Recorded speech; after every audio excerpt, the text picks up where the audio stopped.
हा व्हिडिओ थोडासा उशिरा येतोय, पण निश्चितच महत्त्वाच्या 2-3 गोष्टी यामध्ये आहेत ज्या तुम्ही पाहिल्या पाहिजे. सो शेवटपर्यंत हा व्हिडिओ बघा. सध्या सोशल मीडियावर पांढऱ्या पट्टीचा वाद नेमका काय आहे? जर तुम्ही सोशल मीडिया चालत असेल तर हे प्रकरण तुमच्या लक्षात असेल.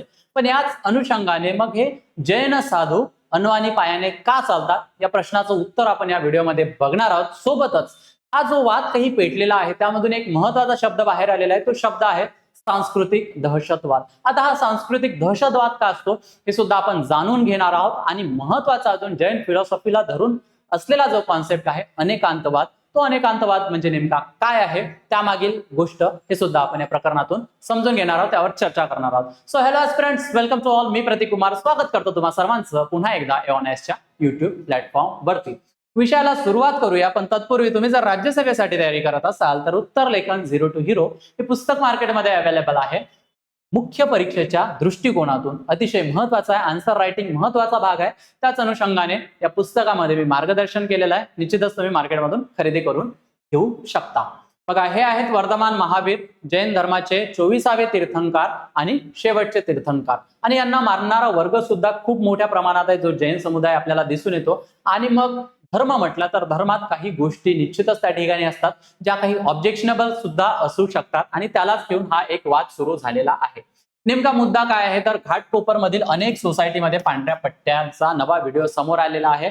आणि सोबतच काय, हे जे इन्फ्लुएन्सर आहे, इंस्टाग्राम इन्फ्लुएन्सर प्रसाद सरनेम काय वेद पाठक यांनी तो व्हिडिओ शेअर केलेला होता. त्यांच्या सोसायटीमध्ये काहीतरी पांढऱ्या पट्ट्या रंगवण्यात आलेल्या होत्या. आणि मग ज्या काही धर्माच्या रिलेटेड ज्या काही गोष्टी आहेत, जे काही चिन्ह आहे, ते जर सार्वजनिक ठिकाणी येत असेल आणि मग उद्या चालून जर आम्ही काही बकरे वगैरे कापले किंवा मटण वगैरे त्या ठिकाणी कापलं आणि तसे जर काही धर्माशी रिलेटेड प्रोग्राम आयोजित केले तर मग त्यावर तुमची काय प्रतिक्रिया असणार आहे, मग तुम्ही त्याला प्रोसेस करणार का? सो त्याच पद्धतीने आम्ही सुद्धा या पांढऱ्या पट्टीला प्रोसेस करू शकत नाही किंवा अशा पद्धतीचं नसायला पाहिजे, असे सुद्धा वादविवाद त्या ठिकाणी तयार झालेले आहे. आणि त्याच अनुषंगाने हा वाद चर्चेसाठी आलेला आहे.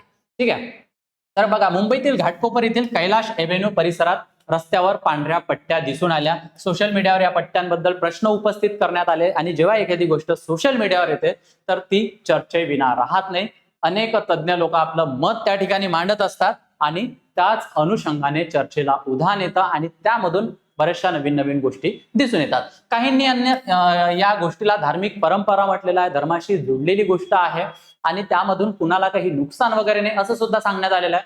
पण काहींनी सार्वजनिक जागेचे जर धार्मिक चिन्हांकन केलं, सार्वजनिक ठिकाणी जर तुम्ही धर्म घेऊन आला आणि त्याला एक आयडेंटिफाय केलं की हे पर्टिक्युलर धर्माशी रिलेटेड गोष्ट आहे आणि तिथे त्यांचा प्रेझेन्स आहे, सो यावर सुद्धा आरोप करण्यात आले. आणि याच अनुषंगाने एक शब्द तुम्ही ऐकलेला असेल, सांस्कृतिक दहशतवाद, हा सुद्धा आलेला आहे. आणि हा खूप मोठा शब्द आपल्याला त्या ठिकाणी दिसून येतो, सांस्कृतिक दहशतवाद. आणि मग या प्रकरणाला काय झालेला आहे, वेग मिळालेला आहे.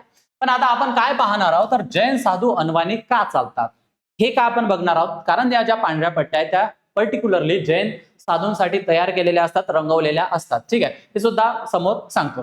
सो कारण नंबर 1 काय आहे, जैन साधू अनवाणी का चालतात त्याचं, तर जैन धर्माचे जे सर्वोच्च तत्व आहे ते अहिंसा परमो धर्म. ठीक आहे. सो अहिंसा परमो धर्मामध्ये काय तर कोणत्याही जीवाला इजा होऊ नये हा कॉन्सेप्ट त्यामध्ये आहे. आणि मग जैन साधू जर रस्त्याने चालत असेल तर त्यामध्ये जीव हिंसा कमी करण्याचा प्रयत्न, म्हणजे जर तुम्ही चालत असेल आणि तुमच्या पायाखाली एखादी मुंगी आली, किडा मकोडा जे काही आलं, सो त्यासाठी यांनी ही प्रिकॉशनरी स्टेप घेतलेली आहे. आणि यामुळे ते जैन साधू अनवाणी पायाने चालतात. कारण नंबर 2 काय आहे तर अपरिग्रह. काय आहे कारण नंबर 2, अपरिग्रह. आता हे अपरिग्रह काय असतं, एक मिनिट, तर भौतिक वस्तूंचा त्याग करून कमीत कमी गरजांमध्ये आपलं जीवन जगणं. सो त्यामुळे ज्या काही अनावश्यक गोष्टी आहेत त्या दूर करण्याचा प्रयत्न करतात. आणि त्याच अनुषंगाने यांच्या पायामध्ये कुठलेही आपल्याला चपला वगैरे किंवा शूज वगैरे घालताना ते दिसत नाही, हे एक महत्वाचं आहे. तिसरं काय कारण आहे तर तपस्या. शरीराच्या सुखसोयींपेक्षा आत्मिक साधना महत्वाची असते असं त्यांच्यामध्ये मानलं जातं. आणि अनवाणी पायाने चालणं हे एक आत्मसंयमाचं प्रतीक आहे. आणि या अनुषंगाने सुद्धा जैन साधू किंवा जैन मुनी आपल्याला अनवाणी पायाने चालताना दिसतात. ठीक आहे. आता बघा, की ह्या ज्या पांढऱ्या पट्टीला घेऊन वाद आलेला आहे, या अशा पद्धतीच्या ज्या पांढऱ्या पट्ट्या मारलेल्या आहेत, सो या पांढऱ्या पट्टीचा जैन धर्माशी संबंध काय आहे? तर जैन फिलॉसॉफीमध्ये किंवा त्यांच्या धर्मग्रंथामध्ये किंवा त्यांच्या धर्मग्रंथामध्ये या ज्या पांढऱ्या पट्टी मारण्या आहे याचा कुठे उल्लेख आहे का?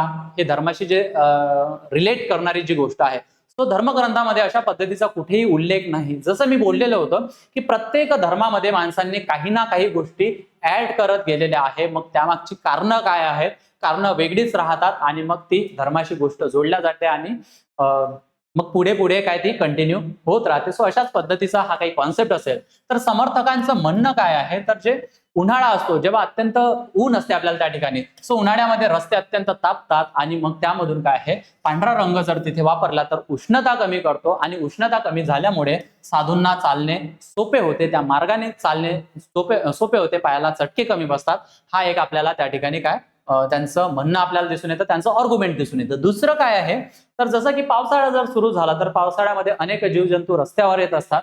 सो पांढरी पट्टी जर त्या ठिकाणी असेल तर त्या पांढऱ्या पट्टीवर ते लगेच जीवजंतू कुठले समोर आलेले आहेत ते दिसून येतील आणि या अनुषंगाने सुद्धा त्यांना होणारी जी इजा आहे ती कमी होऊ शकते. सो ही काही कारणं दिलेली आहेत, ही काही आर्ग्युमेंट्स दिलेली आहेत. आय होप हे तुमच्या लक्षात आलेलं असेल.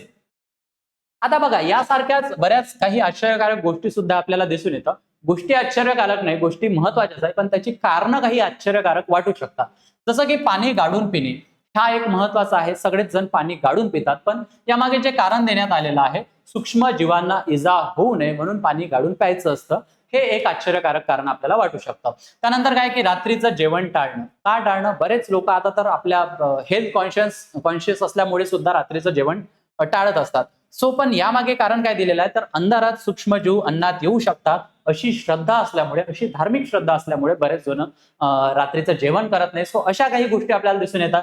झाडे आणि वनस्पतींना ही जीव मानणे अत्यंत महत्वाची गोष्ट आहे. पर्यावरणवादी दृष्टिकोन आणि अत्यंत प्रगत असलेला हा दृष्टिकोन आहे. सो काही ज्या निश्चितच चांगल्या गोष्टी आहेत त्या आपण सुद्धा घ्यायला पाहिजे. बोलण्यातही अहिंसा, अगेन ही महत्वाची गोष्ट आहे. एक तुम्ही पर्युषण पर्व जर ऐकलेलं असेल, सो त्यामध्ये काय आहे की उत्तम क्षमा नावाचा कॉन्सेप्ट आहे. त्यामध्ये काय करतात की जर तुमचे काही जैन धर्मीय मित्रमंडळी वगैरे असेल किंवा तुमचे रिलेटिव्ह वगैरे त्या ठिकाणी असेल, तर वर्षातून एकदा ते तुम्हाला मेसेज करतील की गेल्या वर्षभरात माझ्याकडून काही जर चुकीचं झालेलं असेल तर मी तुम्हाला क्षमा मागतो, मी क्षमस्व आहे. सो ही अतिशय महत्वाची गोष्ट आहे. कारण काय आहे तर कठोर शब्दांनीही हिंसा होऊ शकते असे मानले जाते आणि यामुळे ते क्षमा मागताना सुद्धा दिसून येतात. सो बोलण्यातही अहिंसा असायला पाहिजे, अशा काही गोष्टी आपल्याला या ठिकाणी दिसून येतात. आता सर्वात महत्वाची जी कल्पना आहे जी जैन फिलॉसॉफीमध्ये सांगण्यात आलेली आहे ती आहे अनेकांतवाद. आणि याच गोष्टीला आपण इथे थोडंसं डिस्कस करून घेऊया. अनेकांतवाद म्हणजे नेमकं काय? यामागे एक महत्वाची एक कथा सांगितली जाते, एक गोष्ट सांगितली जाते की आंधळे आणि काही आंधळे आणि हत्ती. मग हे काय आहे? ही गोष्ट नेमकी काय आहे? तर बघा, हे आंधळे लोक आहेत, त्यांच्या समोर एक हत्ती आलेला आहे, हत्ती ठेवलेला आहे आणि बरेच जण त्या हत्तीला चाचपून पाहत आहे की नेमकं हे काय आहे, त्यांना ओळखायचं आहे. ठीक आहे. सो मग हा व्यक्ती हत्तीच्या सोंडेला पकडतो आणि सोंडेला धरून काय म्हणतो की हा सापासारखा वाटतोय, तर हे जो प्राणी आणलेला आहे तो साप आहे. एक जण काय करतोय की त्याचे जे दात आहेत त्याला पकडतोय, तो म्हणतो भाल्यासारखं वाटतोय. एक जण त्याच्या पायाला पकडतोय तर तो काय म्हणतो की हे खांबासारखा आहे, हा हत्ती नाही, हा खांबा आहे.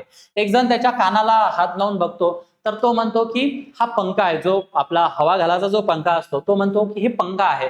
एक जण काय करतो, त्याच्या पोटाला हात लावतो तर तो काय म्हणतो की हा हत्ती नाही, हे भिंतीसारखं वाटतं, ही भिंत आहे. एक जण या हत्तीची शेपूट पकडतो, तो काय म्हणतो की हा हत्ती नाही, ही दोरी आहे. सो हाच कॉन्सेप्ट म्हणजे अनेकांतवाद आहे. याचाच अर्थ काय तर सत्याच्या अनेक बाजू असू शकतात.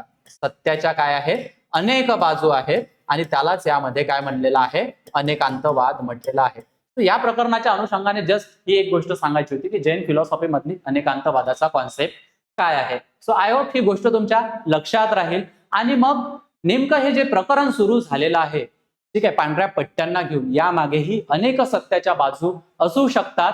ठीक आहे. सो या अनुषंगाने मी ही गोष्ट तुम्हाला सांगितलेली आहे. पण महत्वाचं काय, त्यामधून जो सांस्कृतिक दहशतवाद नावाचा जो कॉन्सेप्ट समोर आलेला आहे किंवा हा जो शब्द आलेला आहे, हा सुद्धा आपल्याला चर्चा करणं खूप महत्वाचं आहे. आता सांस्कृतिक दहशतवाद म्हणजे काय, की हा एक असा शब्द आहे जो एखाद्या समाजाची भाषा, संस्कृती, परंपरा, धार्मिक श्रद्धा, ऐतिहासिक स्मृती किंवा सामाजिक मूल्ये यांना जाणीवपूर्वक बदलण्याचा, दुय्यम ठरवण्याचा किंवा विकृत करण्याचा किंवा कमकुवत करण्याचा जर प्रयत्न होत असल्याचा जो आरोप आहे, तो आरोप करण्यासाठी हा सांस्कृतिक दहशतवाद हा शब्द वापरला जातो. आणि मग इथेच तुम्हाला एक चर्चा दिसून येत असेल, मराठी वर्सेस जैन समुदाय किंवा मराठी वर्सेस गुजराती हा सुद्धा संघर्ष आपल्याला दिसून येतो. कारण काय, की जे हे पांढऱ्या पट्ट्या रंगवण्याचं आहे हे काय जाणीवपूर्वक केल्या जात आहे का? कारण त्या घाटकोपरमध्ये बऱ्याच ठिकठिकाणी असं आपल्याला दिसून येतं. आणि हा जो शब्द आहे मुख्यतः राजकीय, सामाजिक आणि वैचारिक चर्चांमध्ये वापरला जाणारा शब्द आहे सांस्कृतिक दहशतवाद. याची जर आपण काही उदाहरणे बघितले तर एखादी भाषा दुसऱ्या भाषेमुळे मागे पडत असल्याचा दावा, असा आरोप होतो किंवा अशी एखादी गोष्ट दिसते. मग हिंदी विरुद्ध मराठी जे मुंबईत प्रकरण तापलेलं होतं ते सुद्धा याचं एक उदाहरण असू शकतं. ऐतिहासिक व्यक्तिमत्वांची प्रतिमा बदलण्याचा प्रयत्न, बऱ्याचशा गोष्टी तुम्ही या ठिकाणी बघितलेल्या असेल. पारंपरिक प्रथा किंवा सांस्कृतिक प्रतीकांवर वाद. मग हा जो पांढरा पट्टा रंगवण्याचा वाद आहे ती एक धर्माशी रिलेटेड गोष्ट आहे आणि मग त्यालाच ती जर त्यांची संस्कृती असेल सो यावर सुद्धा प्रश्नचिन्ह उपस्थित झालेला आहे. स्थानिक संस्कृतींवरही बाह्य संस्कृतीचं वर्चस्व काय वाढत असल्याची भावना हे सुद्धा सांस्कृतिक दहशतवादामध्ये आपल्याला दिसून येतं. मग मुंबई जी ही मुख्यतः मराठी माणसाची राहिलेली आहे आणि तिथले जे काही स्थानिक आहे आणि मग जे बाहेरून आलेले लोक आहेत ते जर आपली संस्कृती तिथे मांडत असेल, तयार करत असेल आणि जुनी संस्कृती जर नष्ट करत असेल सो यामधून तो शब्द सांस्कृतिक दहशतवाद या प्रकरणाशी जोडला गेलेला आपल्याला दिसतो. ठीक आहे. मग यावर अजून एक महत्वाचा प्रश्न तयार झाला, जर आज जैन धर्मियांनी पांढऱ्या पट्टीने ते रंगवलेलं आहे, उद्या जर हिंदूंनी भगवीकरण केलं, बौद्धांनी जर निळ्या पट्ट्या रंगवल्या आणि मुस्लिमांनी जर हिरव्या पट्ट्या रंगवल्या तर तुम्ही त्याला अलाउड करणार आहे का? आणि म्हणूनच हा सांस्कृतिक दहशतवाद इथे आपल्यासाठी महत्वाचा बनतो. त्या उद्देशाने सुद्धा आपल्याला ही चर्चा करता येते. आय होप हा टॉपिक तुमच्या लक्षात आलेला असेल. बऱ्याचशा गोष्टी आपण यामध्ये बघितलेल्या आहे. तुमचं यावर मत काय आहे? What do you think? तुम्हाला काय वाटतं मला कॉमेंट सेक्शन मध्ये सांगायचं आहे. आणि तुमच्यासाठी एक प्रश्न ठेवलेला आहे, जैन धर्मातील अनेकांतवादाचा मुख्य आशय काय आहे? याचं उत्तर मला कॉमेंट सेक्शन मध्ये द्या. आणि तुम्ही जर राज्यसेवेसाठी तयारी करत असाल तर समर्पण नावाची बॅच आम्ही लॉन्च केलेली आहे. लाईव्ह प्लस रेकॉर्डेड स्वरूपाची बॅच असणार आहे. 29,999 रुपये इतक्या माफक दरात तुमच्यासाठी ती अवेलेबल आहे. त्यामध्ये prelims plus mains, life time validity, basic to advance, NCERT coverage, answer writing practice, PYQ analysis, study notes, test series plus 1-to-1 mentorship सुद्धा अवेलेबल असणार आहे. तुम्हाला काय करायचंय, माझा कुपन कोड यूज करायचा आहे प्रतीक सर म्हणून आणि भरघोस डिस्काउंट या बॅचवर मिळवायचा आहे. सोबत मी माझा नंबर तुमच्याशी शेअर करत आहे. तुम्हाला जर काही क्वेरीज असेल तर निश्चितच तुम्ही मला कॉन्टॅक्ट करू शकता. ऍप्लिकेशन डाउनलोड करायला विसरायचं नाही. ऍप स्टोअर आणि गुगल प्ले स्टोअरला अवेलेबल आहे, ज्यामध्ये high yield notes, NCERT state books, current affairs, mind map, syllabus, quiz अनेक गोष्टी दिसून येतील. क्यूआर कोड स्कॅन करा. ऑनएसच्या टेलिग्राम चॅनलला जॉईन करा, जिथे तुम्हाला पीडीएफ स्वरूपातील नोट्स अवेलेबल होतील. अधिक माहितीसाठी मी तुम्हाला ऑफिशियल नंबर आणि वेबसाईट देत आहे, निश्चितच तुम्ही तिथे व्हिजिट करू शकता. आय होप हा टॉपिक तुम्हाला आवडला असेल. तुम्हाला कसा वाटला मला कॉमेंट सेक्शन मध्ये सांगा. सध्या इथेच थांबूया, पुन्हा भेटूया एका नवीन टॉपिक सोबत लवकरच. थँक्यू.